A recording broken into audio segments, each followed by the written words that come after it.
Good afternoon. Today, the United States of America is changing its relationship with the people of Cuba. In the most significant changes in our policy in more than 50 years, we will end an outdated approach that for decades has failed to advance our interests, and instead, we will begin to normalize relations between our two countries. Through these changes, we intend to create more opportunities for the American and Cuban people and begin a new chapter among the nations of the Americas. There's a complicated history between the United States and Cuba. I was born in 1961, just over 2 years after Fidel Castro took power in Cuba, and just a few months after the Bay of Pigs invasion, which tried to overthrow his regime. Over the next several decades, the relationship between our countries played out against the backdrop of the Cold War and America's steadfast opposition to communism. We're separated by just over 90 miles, but year after year, an ideological and economic barrier hardened between our two countries. Meanwhile, the Cuban exile community in the United States made enormous contributions to our country in politics and business, culture, and sports.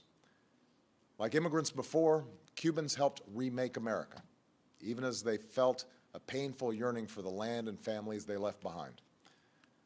All of this bound America and Cuba in a unique relationship, at once family and foe. Proudly, the United States has supported democracy and human rights in Cuba through these 5 decades. We've done so primarily through policies that aim to isolate the island, preventing the most basic travel and commerce that Americans can enjoy anyplace else. And though this policy has been rooted in the best of intentions, no other nation joins us in imposing these sanctions, and it has had little effect beyond providing the Cuban government with a rationale for restrictions on its people. Today, Cuba is still governed by the Castros and the Communist Party that came to power half a century ago. Neither the American nor Cuban people are well served by a rigid policy that's rooted in events that took place before most of us were born. Consider that for more than 35 years, we've had relations with China, a far larger country also governed by a communist party. Nearly 2 decades ago, we reestablished relations with Vietnam, where we fought a war that claimed more Americans than any Cold War confrontation.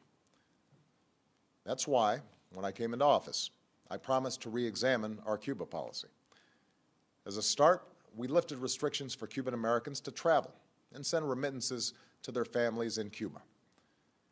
These changes, once controversial, now seem obvious. Cuban Americans have been reunited with their families and are the best possible ambassadors for our values. And through these exchanges, a younger generation of Cuban Americans has increasingly questioned an approach that does more to keep Cuba closed off from an interconnected world. While I've been prepared to take additional steps for some time, a major obstacle stood in our way: the wrongful imprisonment in Cuba of a U.S. citizen and USAID subcontractor, Alan Gross, for 5 years. Over many months, my administration has held discussions with the Cuban government about Alan's case and other aspects of our relationship. His Holiness Pope Francis issued a personal appeal to me and to Cuba's President, Raul Castro, urging us to resolve Alan's case and to address Cuba's interest in the release of 3 Cuban agents who've been jailed in the United States for over 15 years. Today, Alan returned home, reunited with his family at long last. Alan was released by the Cuban government on humanitarian grounds. Separately, in exchange for the 3 Cuban agents, Cuba today released one of the most important intelligence agents that the United States has ever had in Cuba, and who has been imprisoned for nearly 2 decades. This man, whose sacrifice has been known to only a few, provided America with the information that allowed us to arrest the network of Cuban agents that included the men transferred to Cuba today, as well as other spies in the United States. This man is now safely on our shores. Having recovered these 2 men who sacrificed for our country, I'm now taking steps to place the interests of the people of both countries at the heart of our policy. First, I've instructed Secretary Kerry to immediately begin discussions with Cuba to reestablish diplomatic relations that have been severed since January of 1961. Going forward, the United States will reestablish an embassy in Havana, and high-ranking officials will visit Cuba. Where we can advance shared interests, we will, on issues like health, migration, counterterrorism, drug trafficking, and disaster response. Indeed, we've seen the benefits of cooperation between our countries before. It was a Cuban, Carlos Finlay, who discovered that mosquitoes carry yellow fever. His work helped Walter Reed fight it. Cuba has sent hundreds of healthcare workers to Africa to fight Ebola, and I believe American and Cuban healthcare workers should work side by side to stop the spread of this deadly disease.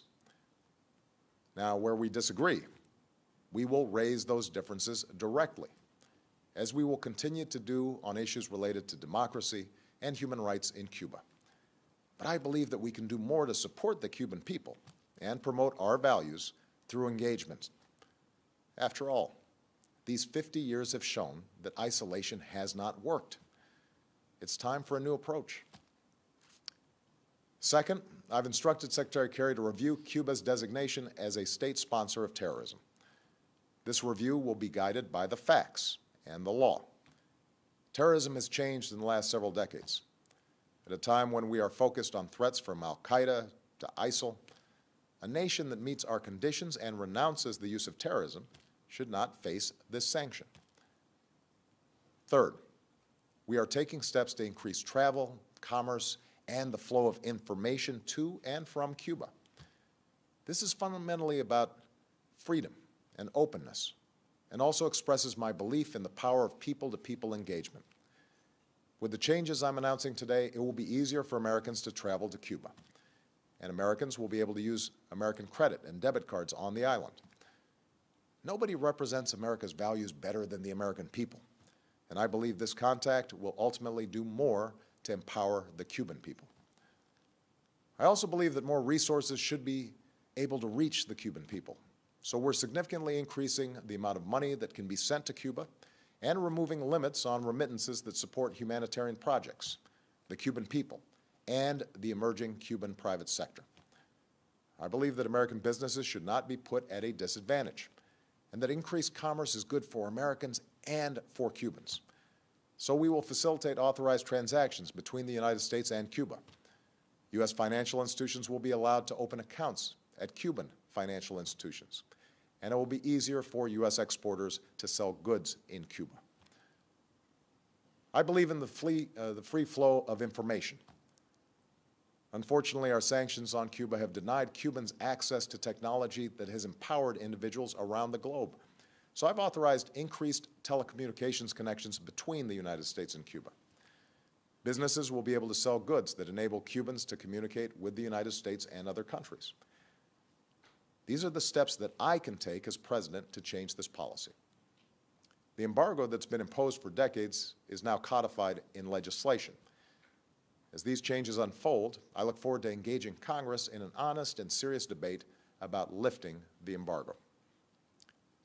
Yesterday, I spoke with Raul Castro to finalize Alan Gross's release and the exchange of prisoners, and to describe how we will move forward. I made clear my strong belief that Cuban society is constrained by restrictions on its citizens. In addition to the return of Alan Gross and the release of our intelligence agent, we welcome Cuba's decision to release a substantial number of prisoners whose cases were directly raised with the Cuban government by my team. We welcome Cuba's decision to provide more access to the Internet for its citizens and to continue increasing engagement with international institutions like the United Nations and the International Committee of the Red Cross that promote universal values. But I'm under no illusion about the continued barriers to freedom that remain for ordinary Cubans. The United States believes that no Cuban should face harassment or arrest or beatings simply because they're exercising a universal right to have their voices heard. And we will continue to support civil society there. While Cuba has made reforms to gradually open up its economy, we continue to believe that Cuban workers should be free to form unions, just as their citizens should be free to participate in the political process. Moreover, given Cuba's history, I expect it will continue to pursue foreign policies that will at times be sharply at odds with American interests. I do not expect the changes I'm announcing today to bring about a transformation of Cuban society overnight, but I am convinced that through a policy of engagement, we can more effectively stand up for our values and help the Cuban people help themselves as they move into the 21st century. To those who oppose the steps I'm announcing today, let me say that I respect your passion and share your commitment to liberty and democracy. The question is how we uphold that commitment. I do not believe we can keep doing the same thing for over 5 decades and expect a different result. Moreover, it does not serve America's interests or the Cuban people to try to push Cuba towards collapse. Even if that worked, and it hasn't for 50 years, we know from hard-earned experience that countries are more likely to enjoy lasting transformation if their people are not subjected to chaos. We are calling on Cuba to unleash the potential of 11 million Cubans by ending unnecessary restrictions on their political, social, and economic activities. In that spirit, we should not allow U.S. sanctions to add to the burden of Cuban citizens that we seek to help. To the Cuban people, America extends a hand of friendship. Some of you have looked to us as a source of hope, and we will continue to shine a light of freedom. Others have seen us as a former colonizer, intent on controlling your future. Jose Marti once said, "Liberty is the right of every man to be honest." Today, I'm being honest with you. We can never erase the history between us, but we believe that you should be empowered to live with dignity and self-determination. Cubans have a saying about daily life. No es fácil. It's not easy. Today, the United States wants to be a partner in making the lives of ordinary Cubans a little bit easier, more free, more prosperous. To those who have supported these measures, I thank you for being partners in our efforts. In particular, I want to thank His Holiness Pope Francis, whose moral example shows us the importance of pursuing the world as it should be, rather than simply settling for the world as it is. The Government of Canada, which hosted our discussions with the Cuban government, and a bipartisan group of congressmen who've worked tirelessly for Alan Gross's release and for a new approach to advancing our interests and values in Cuba. Finally, our shift in policy towards Cuba comes at a moment of renewed leadership in the Americas. This April, we are prepared to have Cuba join the other nations of the hemisphere at the Summit of the Americas. But we will insist that civil society join us so that citizens, not just leaders, are shaping our future.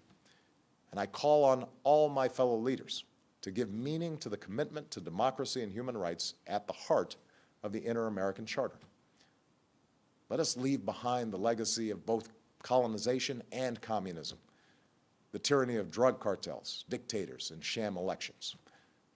A future of greater peace, security, and democratic development is possible if we work together, not to maintain power, not to secure vested interests, but instead to advance the dreams of our citizens. My fellow Americans, the city of Miami is only 200 miles or so from Havana. Countless thousands of Cubans have come to Miami on planes and makeshift rafts, some with little but the shirt on their back and hope in their hearts.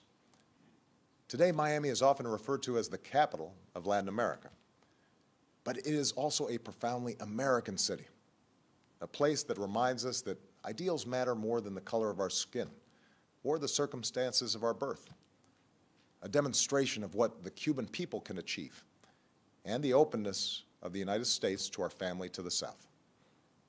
Todos somos Americanos.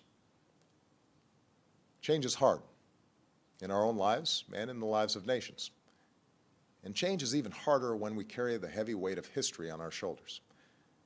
But today we are making these changes because it is the right thing to do. Today America chooses to cut loose the shackles of the past so as to reach for a better future for the Cuban people, for the American people, for our entire hemisphere, and for the world. Thank you. God bless you, and God bless the United States of America.